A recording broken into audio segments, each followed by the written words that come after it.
Alors No Dogs est né à la base de l'association AFEV, donc j'ai fait mon volontariat il y a 3 ans, mon volontariat civil sur 9 mois. C'était le tout début du volontariat, donc on avait une assez grosse liberté dans le montage des projets. Du coup j'ai eu l'idée d'un espèce d'outil d'expression libre qui pourrait à la fois rassembler tous les gens qui gravitaient autour de la FEV, voilà, qu'ils aient un espace pour s'exprimer, se rencontrer aussi à l'occasion de différents temps, et puis pour pouvoir élargir aussi les horizons et faire participer des jeunes d'autres univers, d'autres moins jeunes justement, puisque la FEV est quand même concentrée principalement sur le milieu étudiant.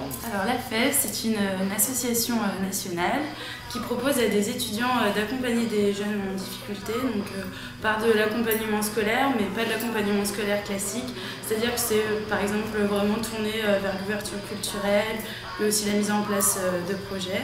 Et donc en plus des bénévoles qui sont des étudiants, à la FEV il y a aussi des volontaires.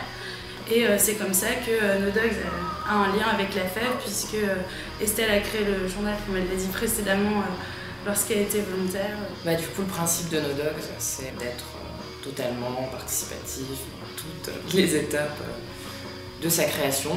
Donc le principe de No Dogs, c'est de ne pas avoir de ligne éditoriale, de ne pas avoir de but, de ne pas avoir de choses prévues à l'avance, voilà, que tout se construise dans l'instantanéité et avec les apports des uns des autres, de toutes les personnes qui circulent au sein du journal. Donc le principe qui apporte forcément à tout le monde, parce que ça peut être déstabilisant au début de se rendre compte que directement on peut influer d'une façon ou d'une autre sur le devenir d'un média et de ne pas rentrer dans une organisation déjà très établie, mais à la fois ça peut être vraiment enrichissant, quoi, une fois qu'on a capté le principe de pouvoir vraiment s'intégrer et y apporter de soi. Et le fait que ce soit toujours des gens très très différents qui brassent permet des interactions, des connexions intéressantes. Donc voilà, le principe c'est à chaque numéro un comité de rédaction différent avec des gens qui choisissent un mot, qui le soumettent à proposition. Des personnes qui de partout dans le monde tombent sur l'appel à projet, nous envoient des propositions textuelles, visuelles, graphiques et autres. Donc le comité de rédaction se charge de sélectionner les propositions et puis d'en faire une maquette